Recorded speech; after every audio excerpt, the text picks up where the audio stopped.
In honor of the 9th anniversary of April 14th, I thought I redesigned my old mascot Alyssa Rice. But to start, what exactly is April 14th? The day started in 2015 when I was having a really bad day at school, and the song Sorry Seems to Be the Hardest Word by Elton John was on my mind. Later, when I got home, I watched an episode of The Big Bang Theory called The Guitar's Amplification. There was one scene in the episode where Sheldon yelled at his friends at the comic book store after overhearing an argument, and I remember when I first saw it, I broke down crying because it hit too close to home. For the remainder of the day, I listened to the aforementioned song on repeat. The next day, I was on the bus on the way to school, and I thought about listening to that song, but instead I chose Outside by Calvin Harris, and trust me, when the beat dropped, it changed everything about my perception of the world. The Calvin Harris song and EDM music in general would later serve as an inspiration into creating Alyssa Rice 2 months later.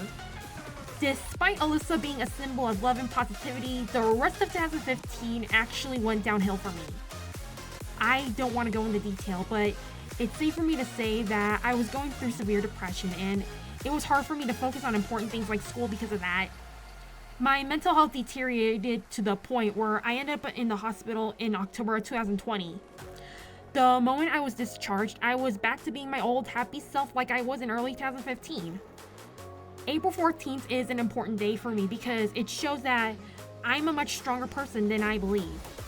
And despite many challenges that I face, I'm still here, and as long as I got my coping skills and a support system, I have nothing to worry about.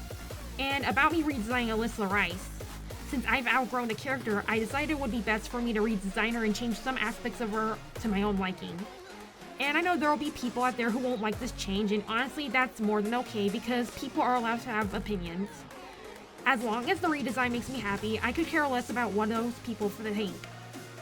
When it came to redesigning Alyssa, I didn't want to change her too much, so all I did was make her colors a bit paler while also giving her a new hairstyle that's reminiscent of her very first one.